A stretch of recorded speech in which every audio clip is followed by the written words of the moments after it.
spet v Mariboru, virtualno. Samo prosil bi, Brigita, če mi dovoli, da lahko delim mojo prezentacijo. Aha, takole lahko, ja.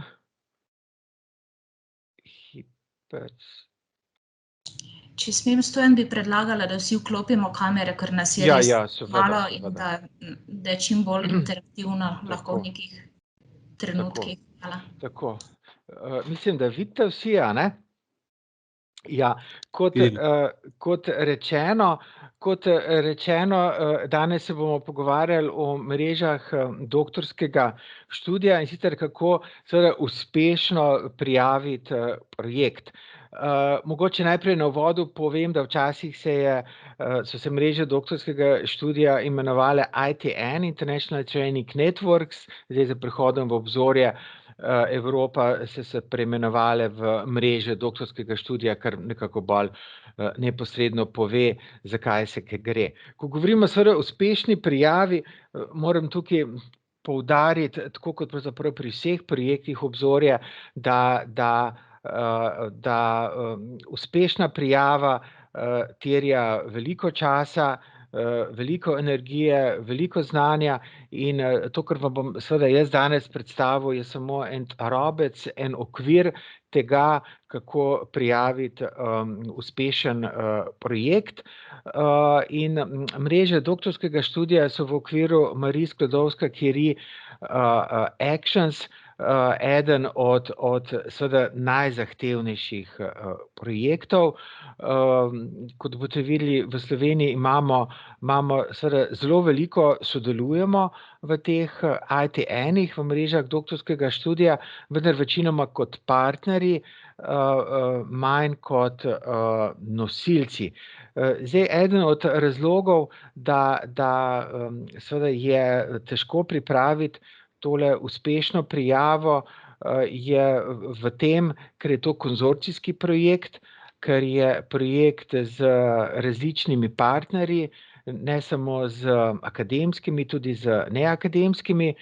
Po drugi strani pa seveda zato, ker se Marie Curie nahaja v stebru odličnosti in to pomeni, da poleg izobraževalnega dela, poleg profesorske kakovosti, če hočete, je potrebna tudi izjemna znanstvena kakovost in to seveda stvari nekako še dodatno zaplete.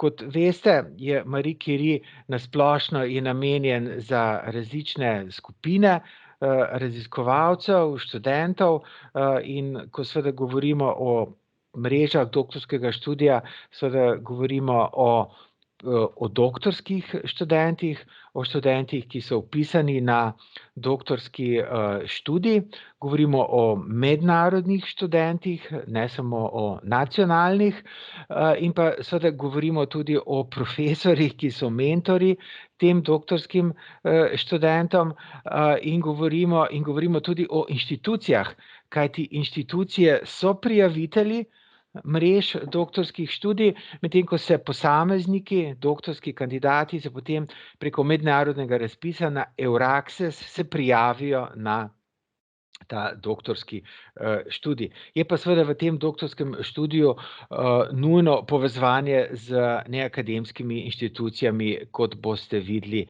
v nadaljevanju. Ja, ne, zdaj o Marie Sklodowska-Curie že veliko veste. V Sloveniji smo na 3. mestu po pridobivanju projektov v okviru obzorja 2020, tako da nekaj znanja je. Tudi v Mariboru imate izkušnje z mrežami doktorskega študija oziroma z ITN-i.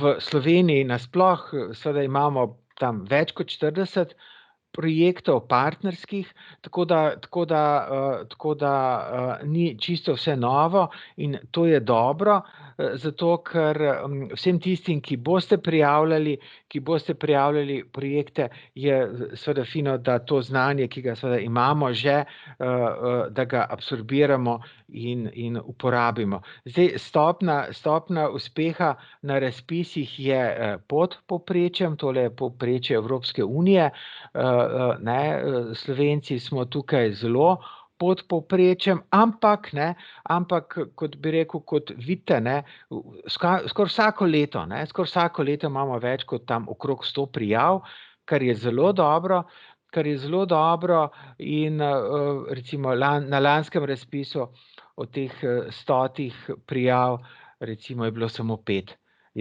5 uspešnih. En koordinatorski projekt in 4 partnerski projekti. Tako da stopnja uspeha je tukaj zelo nizka in tudi tisti, ki uspejo, zelo redko uspejo na prvo žogo. Recimo 3-krat, 4-krat je kar povprečje, da se prijavijo.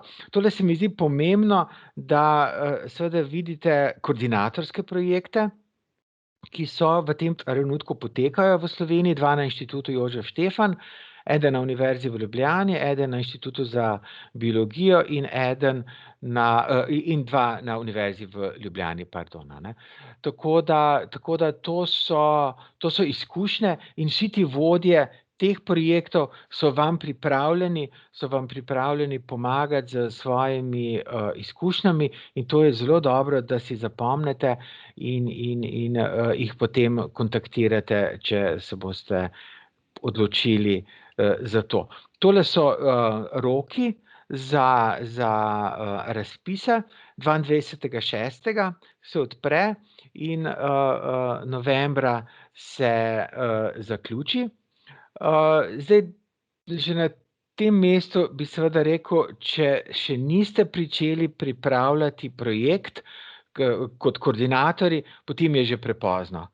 Potem je že prepozno za letošnje leto in je treba računati za naslednje leto. Če pa boste povabljeni v konzorcijski projekt kot partnerji, potem pa je seveda še dovolj časa in tukaj vam priporočam to, kar je omenil gospod prorektor, ker ste združeni v iniciativo Evropskih univerz Atena, da se takoj pozanimate, če kdo od partnerjev v tej zvezi pripravlja projekt za mreže doktorskih študij in se priključite kot partner. To je čudovita izkušnja, ki jo ne gre zanemariti.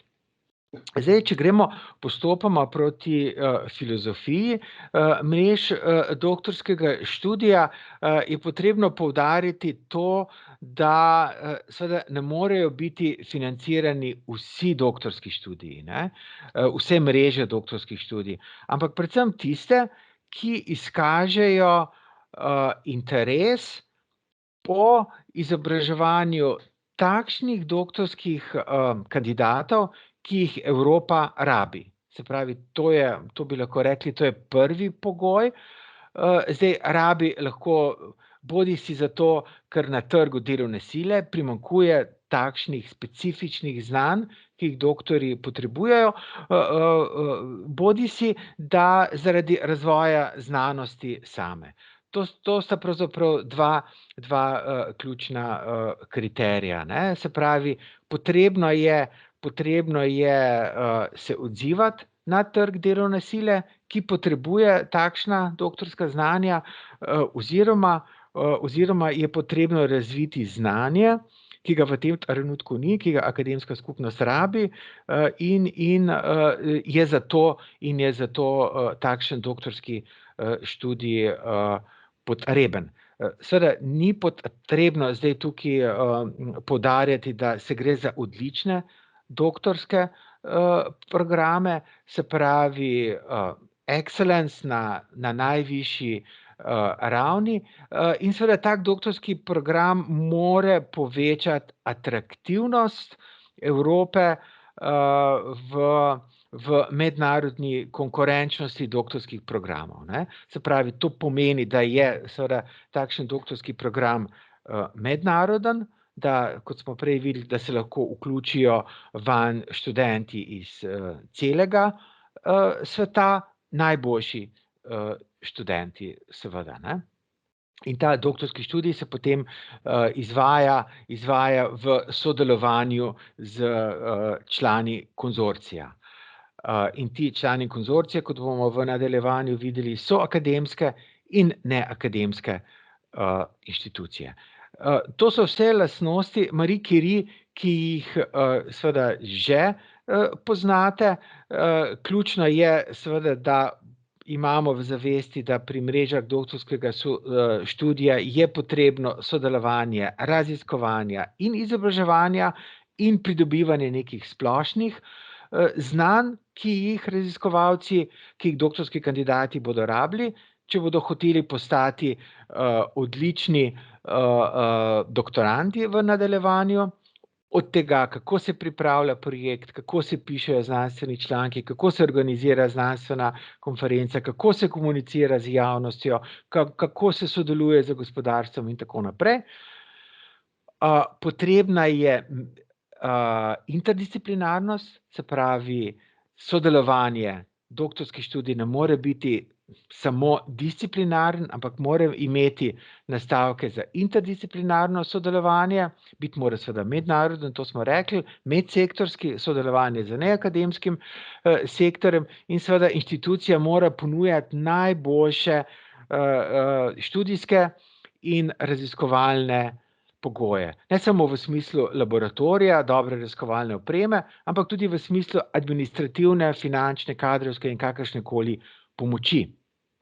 In takšen doktorski študij mora vplivati na inštitucijo. Se pravi, če boste prijavili kot Univerza v Mariboru takšen projekt, morate pokazati, da se bo s tem Univerza v Mariboru dvignila vsaj eno stopničko višje v mednarodni konkurenčnosti in postala, če hočete, center znanja na tem področju, ki ga boste prijavili. Z drugimi besedami, učinek takšnega doktorskega projekta mora biti trajen. Se pravi, sodelovanje z konzorcijem ne sme trajati samo to obdobje 3 ali 4 let, ampak morate pokazati, da boste z partnerji sodelovali tudi vnaprej. Skratka, pokazati morate ambicijo, da boste sodelovali naprej. In zato je mogoče ta mreža Evropske univerze Atena, v kateri ste vključeni, zelo primerna. In pa seveda sodelovanje z industrijo in z neakademskim sektorjem. Znanje ne sme biti samo sebi namen, tudi doktorski študij ne, in mora se izvajati v sodelovanju z neakademskim sektorjem. Tukaj bi želel poudariti, da lahko prijavite tudi industrijske doktorate, čeprav jih naš nacionalni sistem ne priznava kot neke posebne, ampak v okviru tega je možen tudi industrijski doktorat, kar pomeni, da je vsebina doktorskega študija prilagojena potrebam industrije, razvoju specifičnih področij na področju gospodarskega razvoja. Ja, tole smo že omenili, se pravi sodelovanje, raziskovanja in izobraževanja. To je nekaj, kar vemo, da je v Sloveniji pereč problem, ločitev raziskovalnega in pedagoškega dela tukaj ne sme biti. Se pravi, raziskovalci oziroma podoktorski študenti morajo biti neposredno in močno vpeti v raziskovalni proces. Zdaj, ne bom posebej omenjal, da je potrebno slediti principom Cote and Charta, to Brigita in ostali na univerzi zelo dobro veste. To, da je potrebno na inštituciji imeti načrt za enakost spolov, tudi veste, to smo že tudi večkrat povedali, to je pogoj za prijavo takšnega projekta na vseh javnih inštitucijah. Posebej bi želel poudariti tole, ko govorimo o sodelovanju z neakademskim sektorjem, Green Deal, se pravi strategijo Evropske unije na področju vzdržnega, okolju prijaznega raziskovanja. Posebna priporočila so za ta del napisana in to med vrsticami.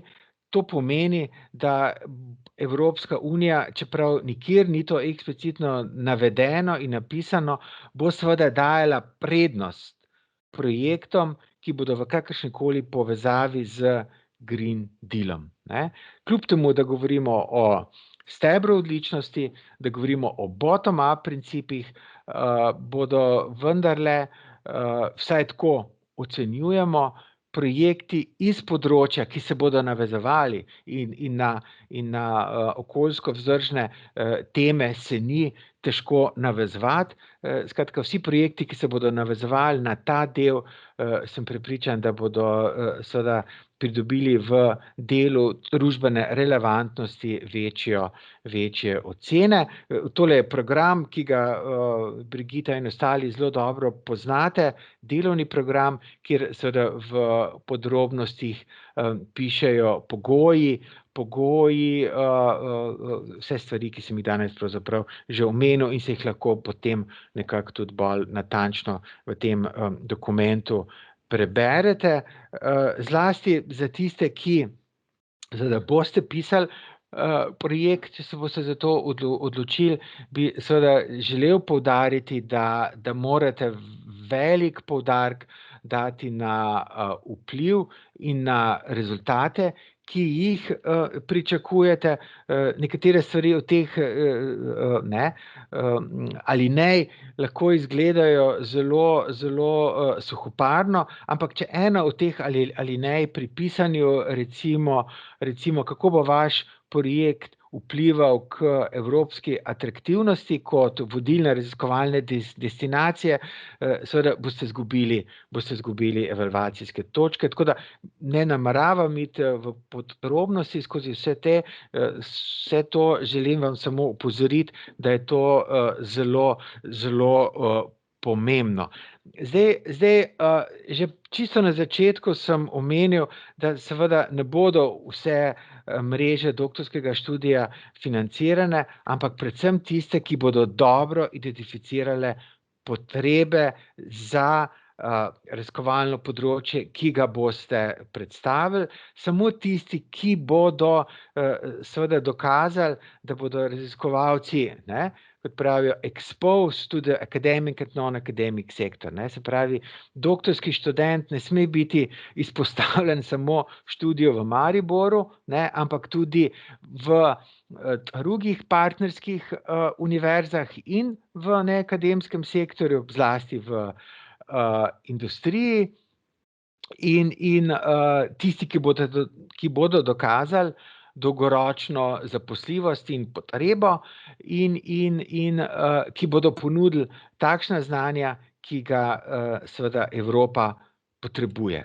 In tole sem vam dal primer enega od slovenskih koordinatorskih projektov, profesor Horvatova iz Inštituta Jožef Stefan izvaja tale projekt, kjer je recimo zelo zanimivo v tem kontekstu izpostavlja dva glavna problema. To provide urgently needed training in tako naprej. Se pravi, poudarja, da je nujno zagotoviti takšna znanja in da bomo s tem zapolnili luknjo v znanju na tem pa na tem področju. Se pravi, dva poudarka sta tu izjemno izpostavljena. Se pravi, potreba po znanju v družbi in luknje v znanju. Ne. Se pravi, to je nekaj, kar je vodilo. Ne. Če tega ni in profesor Horvatova je to izpostavila kot glavni cilj in potem v nadaljevanju seveda dokazala, kako bodo to dosegli, in kot vidite, tule ima 15 doktorskih študentov. Vsak doktorski študent izvaja svoj projekt in z izvajanjem teh projektov in ti projekti se seveda ESR, to je Early Stage Researcher, vsak doktorski študent bo razvil neko znanje, ki bo v celoti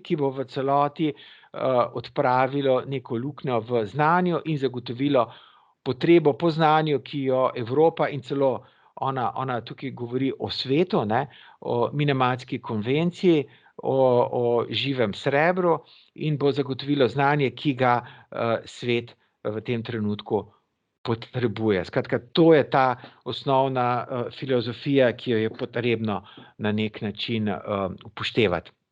Zdaj, kar se formalnosti tiče, imamo tukaj se pravi standardne doktorske mreže. To pomeni, da ima vsaka univerza akreditiran svoj doktorski program pri sebi, ampak se potem dogovorite za nek modul znotraj tega doktorskega študija, ki bi ga 3-4 univerze izvajale skupaj. Potem imate lahko industrijski doktorat, ta je po obsegu, kot boste potem v nadaljevanju videli, lahko celo večji. Se pravi, to izobraževanje se izvaja ne samo znotraj univerze, tudi znotraj industrije, in seveda je tudi joint supervision, se pravi mentorstvo in na univerzi in v industriji. Imate pa lahko tudi joint doctorate, se pravi, da 3-4 univerze podelijo skupni doktorat. To pomeni, da je akreditiran kot skupni, kar je veliko težje, in recimo samo kot primer, na Fakulteti za strojništvo v Univerze v Ljubljani imajo takšen ITN, ki so koordinatorji, Grint Ribos se imenuje, v nadaljevanju vam bom nekaj slajdov pokazal z njihovega projekta, ki seveda izvajajo takšen projekt z 10 ali 13 doktorskimi študenti, zelo zahteven projekt. Se pravi, v takem konzorciju so lahko univerze, raziskovalni inštituti, tudi inštituti za infrastrukturo, recimo podjetja, in pa tudi recimo tudi javne inštitucije, NGO-ji, muzeji, če je to potrebno. Kot vidite, obseg ni pravzaprav pretiran. Lahko bi rekli 10 študentov za 3 leta, kar je relativno malo, ampak poudarek je seveda na tej, lahko bi rekli, filigramskem pristopu k doktorskemu izobraževanju. V primeru, da pa imate industrijski doktorat, je pa potem še dodatno 180 person monthov. To so podrobnosti, v katere zdaj ne bi šel.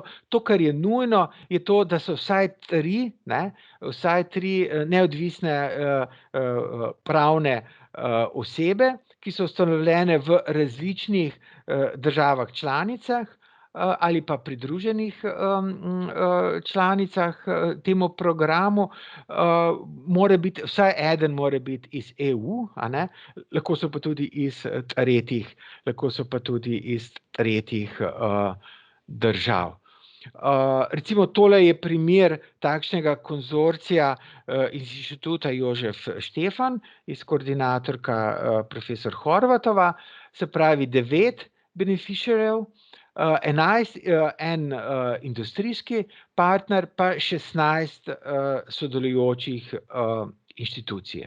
Kar velik konzorcij, zahteven za koordinacijo, in vsi uspešni koordinatorji vam bodo seveda povedali, da je takšen konzorcij možno sestaviti samo, če imate že vnaprej sodelovanje, ne?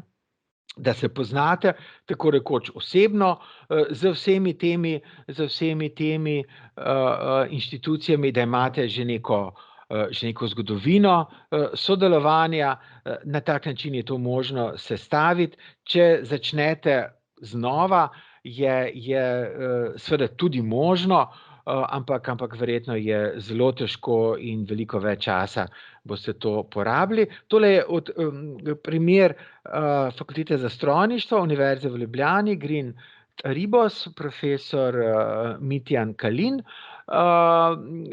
Tukaj je manj akademskih beneficiarjev, vendar je kar 26 partnerjev. 26 partnerjev iz 10 držav, including large industry, SMEs, university, institutes, governments, professional engineering organizations, environment organizations, in vsi ti so neposredno vključeni v izobraževanje doktorskih študentov. To pomeni, da ima vsak doktorski študent ima mentorja in v Coimbri, in v Leedsu, in v Luli, da se študenti seveda selijo, nekaj časa so v Ljubljani, gredo v Leeds, gredo v Coimbro in tako naprej, kar je seveda zelo zapleteno, ker tukaj v tem primeru govorimo o joint doctoral degree. Recimo tole je 12 študentov, vsak izvaja svoj doktorski projekt, ki potem v celoti seveda ponujajo odgovore. Nekaj formalnih pravil, ki so pomembna, recimo tole so pa doktorski študenti na Inštitutu Jožef Štefan pri Horvatovi, iz katerih držav vse prihajajo. Zanimivo je, da so pravzaprav pokrivajo vse celine, razen Severne Amerike, in seveda razpis za te študente je mednaroden preko Euraccesa, in tukaj je seveda tudi zelo pomembno, da pridobite najboljše študente, da v projektu seveda določite tudi način selekcije, način izbora, kaj morajo, seveda katera znanja morajo seveda imeti. In to je, in seveda ta recruitment proces je kar zahteven, marsikdaj inštitucijam spodleti ravno na tem delu. In ja. Zdaj, kot vidite, v bistvu zelo velik del prijave je za organizacijo, se pravi inštitucijo, zelo veliko delo je na supervizorjih, da seveda pripravijo konsistenten program, ne samo znotraj univerze v Mariboru, ampak tudi v sodelovanju z konzorcijem, in pa seveda tudi potem velik poudarek je na PhD študentih, kot rečeno, ki se prijavljajo potem preko Euraccesa, in tukaj seveda morate dokazati, da boste izbrali najboljše študente in na nek način definirati profil teh študentov. Ni vsak študent primeren za vaš doktorski študij, biti mora ambiciozen in ambiciozen v smeri ciljev, ki jih boste postavili v okviru konzorcija. Tako da priprava samega tega projekta je seveda zahtevna, ker mora funkcionirati kot nek orkester, katerega dirigenti so iz različnih inštitucij, in zdaj, če se dirigenti med sabo ne poznajo, kako bodo dobro skladbo izpeljali, potem morate pa še dobre instrumentaliste dobiti, se pravi ljudje, ki bodo znali igrati takšno pesem, kot jo različni mentori, dirigenti želijo imeti, in to je seveda velik izziv, ne. Zdaj, če povzamemo, eno je, ne, ključno je tukaj sodelovanje med inštitucijami in pa seveda pridobiti dobre študente. To je ključno in kot rečeno, vsi dosedanji koordinatorji pravijo, da ključno je poznavanje, ne. Ključno je medsebojno poznavanje in zaupanje med inštitucijami in seveda med posamezniki, ki to inštitucijo predstavljajo. Recimo tole je samo en primer enega takšnega razpisa na Twitterju, kjer pravijo, da je do 30. aprila bil odprt razpis za doktorski študij na tem procesu in tukaj so potem objavljeni pogoji in kriteriji. Ključno je seveda, da tudi v razpisu oziroma v predlogu projekta dokažete, da boste naredili širok razpis, da boste komunicirali z vsemi možnimi, na vse možne načine in da bodo seveda potencialni doktorski študenti izvedeli, Zdaj, kakšni eligibility kriteriji posebnih tukaj pravzaprav ni, ključno je, da bodo študenti vpisani, biti mora pa seveda tudi mobilnostno pravilo, ne, ki pravi, da v zadnjih 3 letih ne sme vsaj 1 leto bivati ali delati v državi, kjer bo prijavljala. Zdaj, ena od novosti v obzorju Evropa je mentorstvo. Vloga mentorja je izjemno pomembna. Vedno se malo pohecam pa rečem, mentor ne sme biti takšen, da bo rekel kandidatu, napiš pa prines, pa se bova pol naprej pogovarjala. Ne, to ne gre tako. Mentor mora biti tako rekoč dobesedno v dnevnem stiku z kandidatom.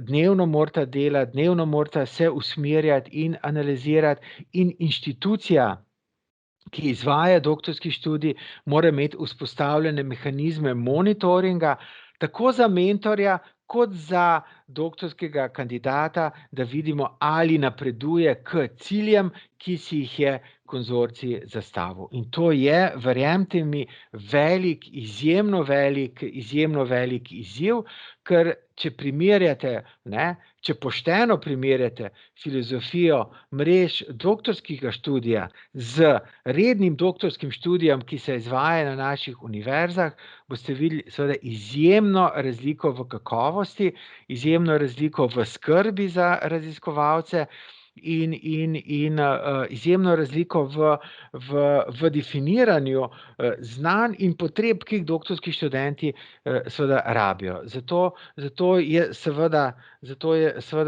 odločitev za to, da se gre v tako kvaliteten doktorski študij, strateška, biti mora podprta s strani inštitucije in seveda veliko je treba pri tem riskirati. Recimo oba projekta, ki sem vam ju prej omenil, iz Inštituta Jožef Stefan in iz Fakultete za strojništvo, sta se vsaj 3-krat prijavila, vedno je bilo kaj narobe, ne. Tako da je to res tek na dolge proge, ampak potem, ko pa to dobite, je pa to izjemna referenca.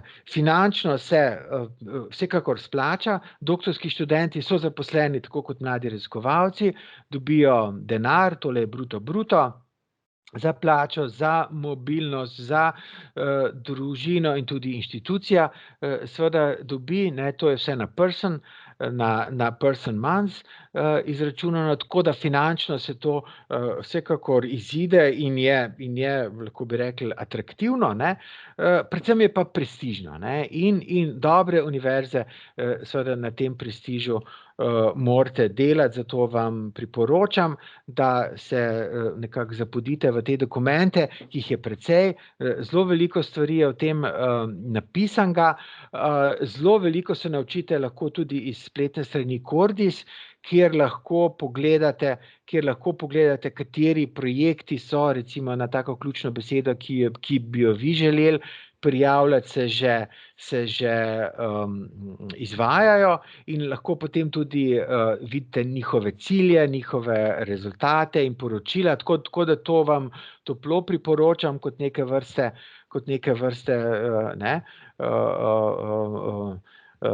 pregled tega, kaj se na trgu dogaja. Prijava je takšna, kot je drugje v Horizonu, se pravi elektronska, skozi Funding and Tender portal.